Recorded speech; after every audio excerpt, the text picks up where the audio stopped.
why you've got 12 states that still haven't expanded Medicaid, right? Free health insurance for low-income people, all former slave states.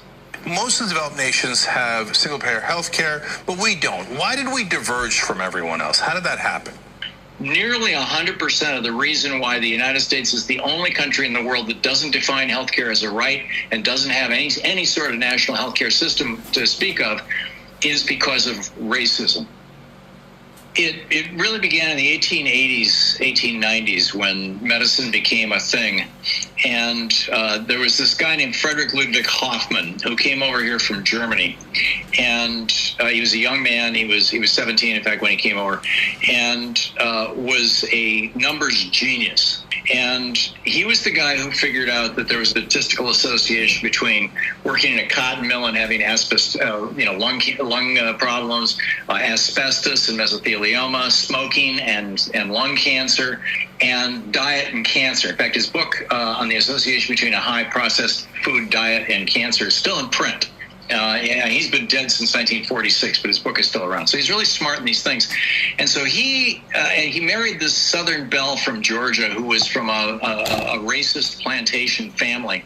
And so he ran the numbers on black people and found that black people were dying, dropping like flies, more likely to be sick, more likely to die of pretty much everything.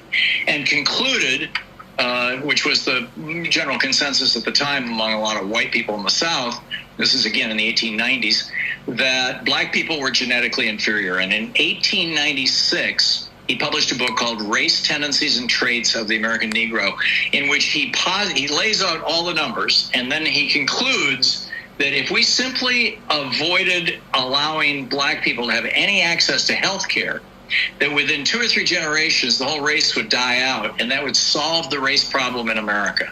By the 1920s, this was referred to as scientific racism. He was testifying about it before Congress.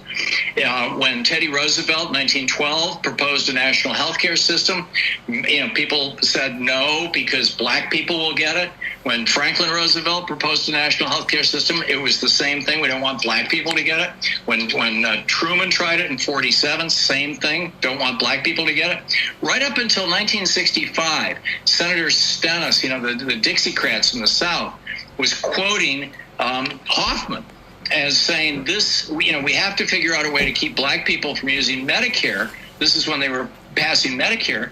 And the way that they came up with was to have a 20% hole, a gap in Medicare, so that you had to pay 20% of your doctor's bill and your hospital bill, and that would discourage poor black people from showing up at the hospitals.